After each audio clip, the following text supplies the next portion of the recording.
एक बार भगत सिंह से जो है कोर्ट में एक सवाल पूछा गया। जज ने उनसे कहा कि अंग्रेज़ों ने आप पर लगभग 400 साल तक राज किया, लेकिन हमें तो अभी सिर्फ 150 साल हुए हैं आए इस हिंदुस्तान में।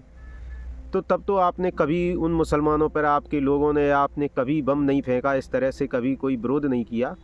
लेकिन जब हम अंग्रेज़ आप पर यहाँ जो है शासन के लिए आए तो आपने हमारा विरोध क्यों किया, हमारे लोगों पर क्यों बम फेंका? तो पता है भगत सिंह ने क्या खूबसूरत जवाब दिया। उन्होंने कहा कि अगर मुसलमानों ने देश में अगर आपकी तरह राज किया होता तो शायद हिंदुस्तान सोने की चिड़िया नहीं होता। मुसलमान आए जरूर, अफगान से थे, विदेशों से जरूर आए थे, लेकिन वो इसी मिट्टी के नागरिक होकर रह गए। उन्होंने यहाँ बड़े बड़े महल बनवाए, बड़े बड़े जो है इमारतें बनवाई, और वो यहाँ के इसी मिट्टी में मिल गए। और उन्होंने जो भी परिश्रम किया, जो भी कार्य किए, उन्होंने इस हिंदुस्तान की सरजमी के लिए किए। वो कोई माल जो है लूट कर अफगान नहीं ले गए या विदेश नहीं चले गए। वो जहाँ से आए थे उस सरजमी इराक से नहीं वापस चले गए। उन्होंने हिंदुस्तान को, हिंदुस्तान की मिट्टी को पहचाना, उसकी खुशबू को पहचाना, उसकी सेवा की, और इसी धरती पर मिट्टी हो गए। लेकिन आप जिस तरह से राज कर रहे हैं, आपका विरोध हम इसलिए कर रहे हैं कि यहाँ से हमारी गंगा नदी से जो जिस तरह से एक हंस जो है हीरे चुनता है, उस तरह से आप हिंदुस्तान से जितनी भी महत्वपूर्ण चीज़ें हैं हमारी, जिससे हमारा जीवन सुखद हो, वो सारी चीज़ें अंग्रेज़ जो है भारत से ब्रिटेन ले जा रहे हैं। हिंदुस्तान को उन मुसलमानों ने इतना सुंदर बनाया कि उसकी सुंदरता आपको 7 समुंदर पार से हिंदुस्तान में खींच लाई राज करने के लिए।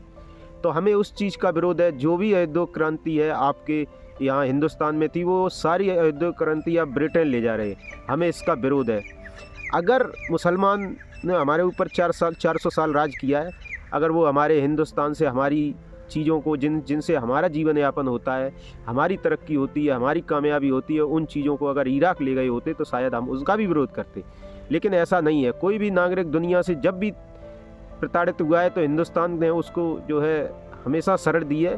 और अंग्रेज़ ऐसे नहीं है। अंग्रेज़ों ने जो है हिंदुस्तान को लूट का केंद्र बनाया हुआ है, और जो है सारा माल जो है वो यहाँ से भर के लूट के है ब्रिटेन ले जा रहे हैं। और इस चीज़ का हमें विरोध है, और इसलिए हमने बम फेंका। ये बात सुनकर वो जज काफ़ी सख्ते में पड़ गया, और अंग्रेज़ जज था तो काफ़ी सख्ते में पड़ गया। उसके आगे कोई सवाल नहीं आया। उसको लगा कि अगर ये इन जैसे युवा हिंदुस्तान में पैदा हुए और ये अगर आगे बढ़ते गए, इन जैसे युवा, ये सोच अगर आगे बढ़ती गई, तो शायद हिंदुस्तान में जो है ब्रिटेन सरकार ज़्यादा दिन तक राज नहीं कर पाई। क्योंकि भगत सिंह की जो सोच थी वो देश हित की थी। क्योंकि उस जज को भी पता था कि अगर ऐसा सोचने लगे हिंदुस्तान के युवा कि हिंदुस्तान की सारी चीज़ों को लूट कर जो है ब्रिटेन सरकार अपने देश में ले जा रही है, यहाँ के संसाधन ले जा रही है, यहाँ के खनिज पदार्थ ले जा रही है, सोना चांदी ले जा रही है, अगर ये सारी चीज़ें जो है हिंदुस्तान का युवा अगर सोचने लगा तो हम राज नहीं कर पाएंगे। और शायद इसीलिए जो है अंग्रेज़ों ने काफ़ी लोगों को माफ़ किया, लेकिन भगत सिंह को माफ़ नहीं किया। आपने सुना है सावरकर को माफ़ किया, पेंशन दी, काफ़ी लोगों को जो है माफ़ किया गया, यहाँ पेंशन दी गई। कांग्रेस ने विरोध किया, लेकिन कांग्रेस के किसी ज़्यादा कार्यकर्ताओं को फांसी वगैरह नहीं हुई, ना सज़ा हुई। कुछ लोगों को हुई है, उन्होंने बलिदान दिए हैं। लेकिन भगत सिंह का बलिदान सिर्फ इसलिए था कि उनकी सोच ऐसी थी जिसने ये तय कर दिया था कि हिंदुस्तान का भविष्य अगर इस सोच पर चला तो अंग्रेज़ क्या दुनिया का कोई भी नागरिक कभी हिंदुस्तान पर राज नहीं कर पाएगा। आज भी अगर हिंदुस्तान की वो सोच पर, अगर युवा भगत सिंह की सोच पर चलें तो शायद जो है आज भी नेता हिंदुस्तान को नहीं लूट पाए, यहाँ से लूट कर स्विस बैंक नहीं भर पाए। लेकिन आज जो मौजूदा समय जो स्थिति है उसमें आज के युवा हिंदू, मुसलमान और जाति धर्म में उलझे हुए हैं। वो ये सोच ही नहीं पा रहे हैं कि हमारा मेन मकसद क्या है, मेरे जीवन की सबसे बड़ी उपलब्धि क्या है, हिंदुस्तान की सरकार का कार्य क्या है। सरकार का कार्य हिंदू राष्ट्र बनाना नहीं, बल्कि सरकार का कार्य है विकास करना, हमें रोजगार देना और हमारे जीवन को एक सशक्त बनाना। लेकिन हो उल्टा रहा है। हम लोग जो है ये सोच रहे हैं कि सरकार का काम जो है लोगों को धर्म में बांटना या अन्य चीज़ों के थ्रू काम करना है, लेकिन नहीं, सरकार धर्म की आड़ में आज भी लूट रही है। अगर युवा आज भी भगत सिंह की तरह सोचने लगे तो शायद हिंदुस्तान का भविष्य कुछ और होगा।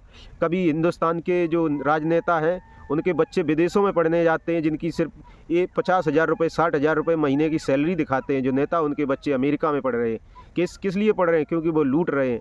अगर ये लूट का जो फंक्शन जो चला हुआ है हिंदुस्तान की राजनीति में, अगर युवा भगत सिंह की तरह सोचने लगे कि जिस तरह से उन्होंने आज के 100 साल पहले ही अंग्रेजी जज से कह दिया था कि आप हमारे देश की सारी सकल संपदा को लूट कर अपने ब्रिटेन ले जा रहे हैं, और तो उस युवा की सोच क्या थी। अगर वही सोच आज के युवाओं में हो तो मैं मानता हूँ कि जो है मौजूदा सरकार हो या आने वाली सरकारें हो या गुजरी हुई सरकारें हों, उनके नेताओं के पास इतनी धन दौलत है, वो धन दौलत नहीं होती। क्योंकि हमारी सोच में जो है फ़र्क है। हम जाति धर्म सोचते हैं, इसलिए शायद जो है हम कामयाब नहीं हुए और नेता कामयाब हैं।